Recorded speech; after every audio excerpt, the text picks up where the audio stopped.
This year marks the 80th anniversary of China's victory in the War of Resistance against Japanese aggression, a hard-fought struggle for China's survival and a key part of the global fight against fascism.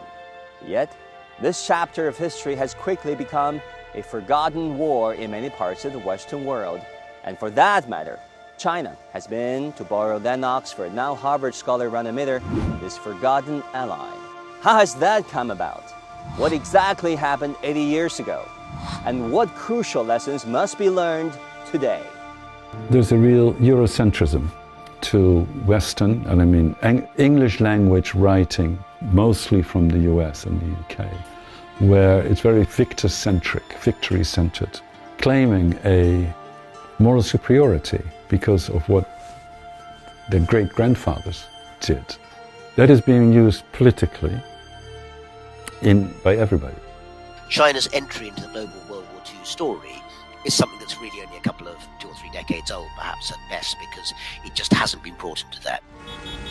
As China rises peacefully and the global south gains greater influence, now is the time for more people around the world to look beyond historical blind spots and understand the truth about the Eastern Front of World War II. To begin with, China was widely documented to be the first nation to resist Japanese militarism and aggression. It fought the longest and suffered one of the heaviest losses and casualties. In September 1931, Japan launched the September 18th incident, an offensive on the Chinese people. With the Chinese people's fierce resistance, the global war against fascism began.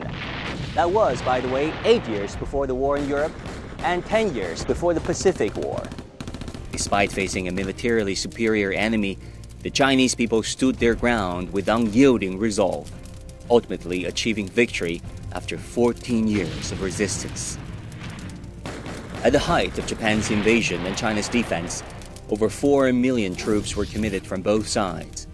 The battlefront stretched more than 1,800 kilometers, with fighting spreading across more than 10 Chinese provinces.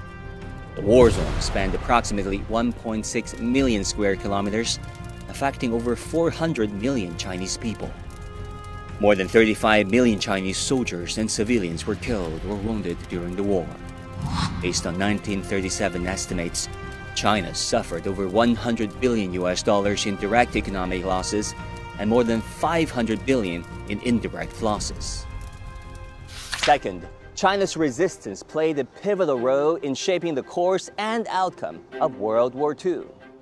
In 1938, for example, Japan fielded 34 divisions, 32 of which were deployed to the Chinese front, accounting for 94% of its total forces.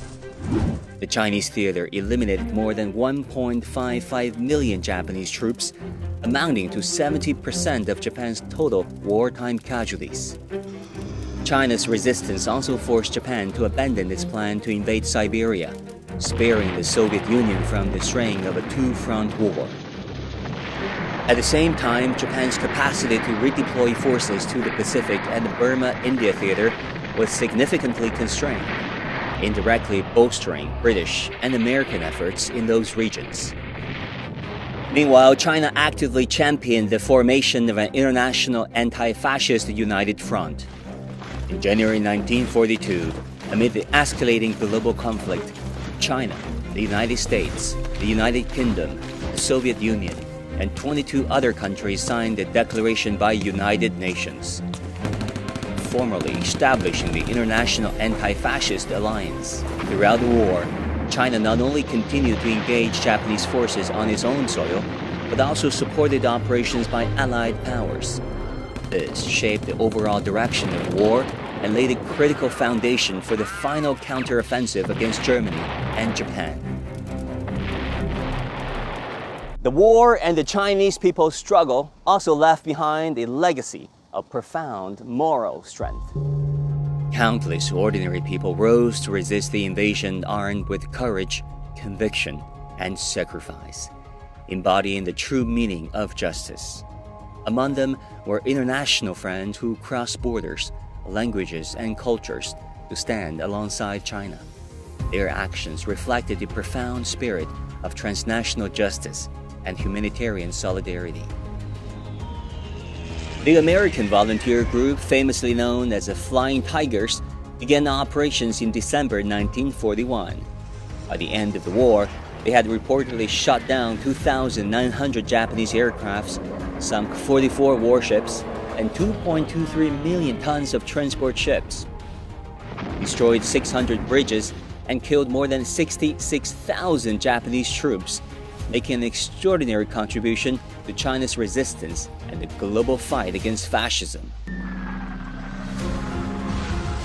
In 1937, during the Nanjing Massacre, German businessman John Rabe helped establish the Nanjing Safety Zone, saving the lives of more than 250,000 Chinese civilians. He said, I'm responsible for those people. I'm a brave businessman from Hamburg here. You cannot leave them alone, he was saying here. And this is what I did. And he stayed because he was convinced here he's doing the best. We drive along the main road with great caution. There is danger that you will drive on discarded hand grenades and fly into the air. We are heading to the Shanghai Lu, where various dead civilians lie around, and now we drive towards the Japanese. His wartime diary stands as a powerful testament of the atrocities committed by the Japanese military. These stories, values, and legacies are a testament to the shared struggle of the Chinese people and their international friends, a vital source of strength as we confront the challenges of today. To remember their sacrifices is to honor history and serve justice where justice is due. My father would be 103 in a week had he survived, and he was a veteran of the Pacific Theater during World War II.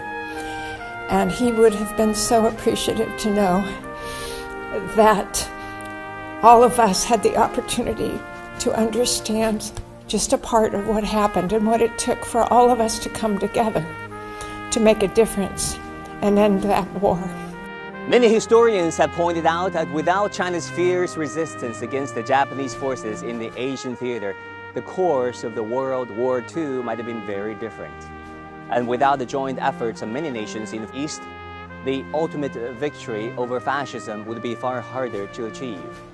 Now, as we mark the 80th anniversary of China's victory in the War of Resistance and the global triumph over fascism, we should remember every life that stood up for justice. Their courage, conviction, resilience, and humanity must never be forgotten.